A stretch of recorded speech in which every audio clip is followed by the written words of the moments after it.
our work in some way helps catalyze the process of social change, and that itself is very exciting to know that you're working and so closely interacting with people across the spectrum. It helps we get to travel across the country. I remember this one instance. We are in a remote area in Uttar Pradesh and there's no hotels or motels, and by default we have to stay in a shadi hall which is right above a gun shop. They play songs until 4 a.m. But there are women walking around with these kattas, have guns in one hand and vegetables in another. It was commonplace. There's another instance, and I'm in Rajasthan, and a woman tells me that in her village you don't have your neighbor's respect until you have a daughter.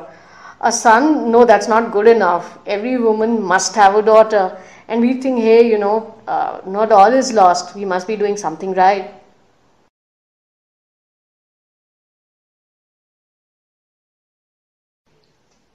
A few years into research, I realized how bad the quality of data was. It was worrisome to think that we were building our social schemes and launching interventions based on research that actually used this data. I thought, what if there's an organization that serves to solve the first mile problems facing these academics, universities, think tanks, and of course the government?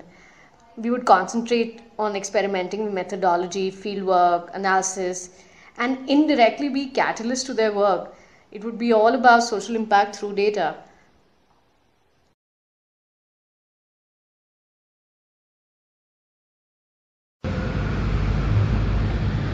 The Brandeis project with Professor Nidhya Menon gave us an opportunity to explore new territories and took us to Kerala. Looking at religion and its connections with reproductive health and health outcomes among children was exciting by itself, but the fieldwork led to more insightful discoveries about the history of religion, religious assimilation, competition, and many other deep-lying prejudices. Our recent visit to the Kumbh was also similar in the way that surface and seemingly limited topics often open doors to latent and extremely interesting research findings.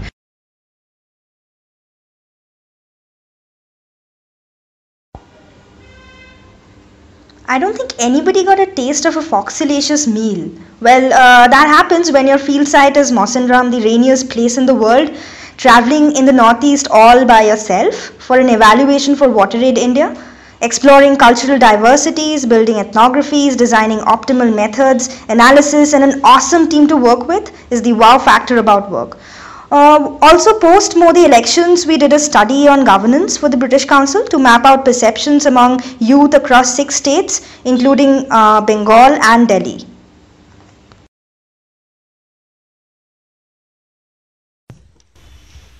One of our projects with Fluent Research took us to Gaya, where an extensive sociometric tool was to be administered, gauging parental perception of education and the gender dynamics within a family structure.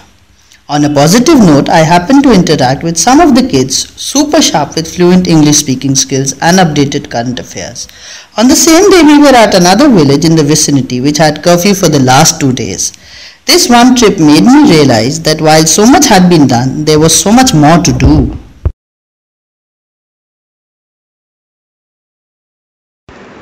I've done a couple of interesting projects very dissimilar in nature. One was for the University of Tokyo based on behavioral economics. I conducted workshops to estimate leadership, time management, and risk-taking behavior among entrepreneurs. On the other hand, I worked with kids of age 3 and 4. This was for Sesame Workshop. We were required to test content on laptops, phones, and tablets. It was absolutely amazing to get their responses in a high-energy packed room.